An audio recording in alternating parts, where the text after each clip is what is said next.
ये क्या बला है? रोजाना आप अखबार खोलते हैं, उसमें लिखा होता है कि भारत की जीडीपी 8.7% को कहता है, कभी कहा जाता है कि 9% है, कोई कहते हैं, प्रधानमंत्री कहा करते थे कि हम 12% जीडीपी हम हासिल कर सकते हैं, पूर्व राष्ट्रपति अब्दुल कलाम तो कहा करते थे कि हम 14% भी कर सकते हैं। रोजाना आप जीडीपी पढ़ते हैं और आपको लगता है कि जीडीपी जितनी बढ़ेगी उतनी देश की तरक्की होगी। आप लोग सब शामिल हैं उसमें। कभी किसी ने कोशिश की जानने की जीडीपी है क्या? मैं जहां जहां गया देश में, बाहर भी, मैंने लोगों से यह सवाल पूछा कि ये जीडीपी क्या होता है। मुझे एक भी आदमी का हाथ नहीं खड़ा हुआ महसूस हुआ जो मुझे उस बात का जवाब दे सके जिसकी हमें, एक तो डेफिनेशन होती है ग्रॉस डोमेस्टिक प्रोडक्ट, ये तो हम सब जानते हैं, लेकिन इसका मतलब क्या है, आम आदमी की भाषा में जीडीपी का क्या मतलब है, ये हमें आज तक किसने नहीं समझाया। एक बार मेरी माता श्री ने मुझे कहा कि रोजाना मैं अखबार में पढ़ती हूं जीडीपी, ये क्या है, ये जीडीपी समझाओ। तब मुझे समझ आया कि असली काम तो ये है कि माता जी को मैं कैसे समझाऊं कि जीडीपी क्या चीज है। मैंने उनसे कहा, और मैं आपसे समझ कह रहा हूं, GDP actually is the amount of money that exchanges hands. यानी जीडीपी, जो पैसा आप आदान प्रदान करते हैं लिखित में, उसको हम जोड़ लें तो वो जीडीपी बनती है। समझ जाइए आप अगर लिखित में एक पैसा लेन देन करते हैं, आपने दिया, किसी ने लिया, तो वो ऐड हो गया, वो जीडीपी बन जाती है। अब देखें जरा, अगर एक पेड़ खड़ा है तो जीडीपी नहीं बढ़ती, लेकिन अगर आप उस पेड़ को काट देते हैं तो जीडीपी बढ़ती है। आपको समझ आ गया? अगर आपने पेड़ को काट दिया तो फिर काटने और उसमें सारा प्रोसेस में पैसा आदान प्रदान हुआ तो जीडीपी बढ़ गई। लेकिन अगर पेड़ खड़ा है तो उसमें कोई इकोनॉमिक एक्टिविटी नहीं हो रही है तो जीडीपी नहीं बढ़ती। अब आप मुझे बताइए कि आपको चाहिए कि आपको जीडीपी चाहिए? पेड़ चाहिए आपको।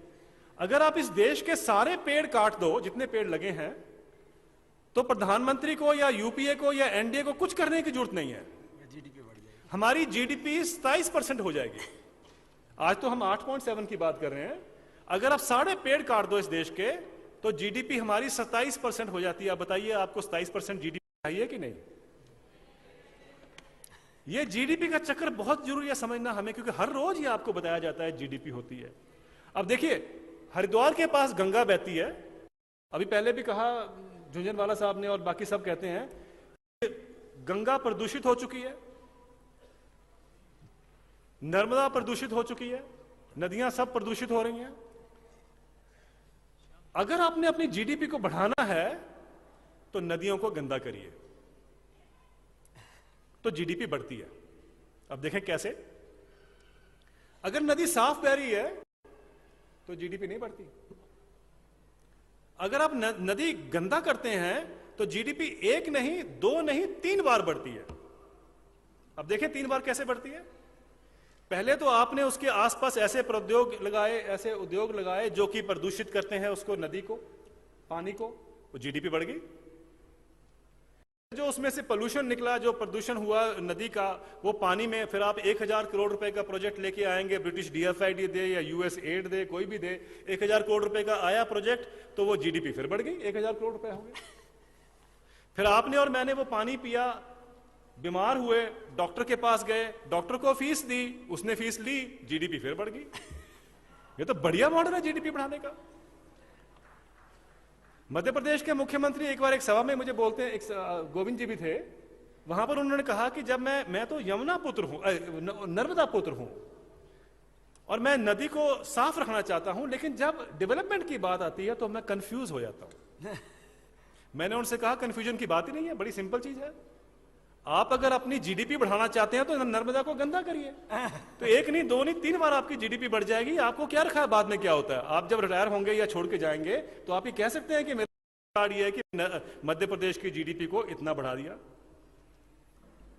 जब आप कार लेते हैं, चाहे वो नैनो लें 2 लाख की, या आप 2 करोड़ की कार लें जो आजकल आ गई हैं, तो आपने पैसा दिया, किसी ने पैसा लिया, तो जीडीपी बढ़ गई।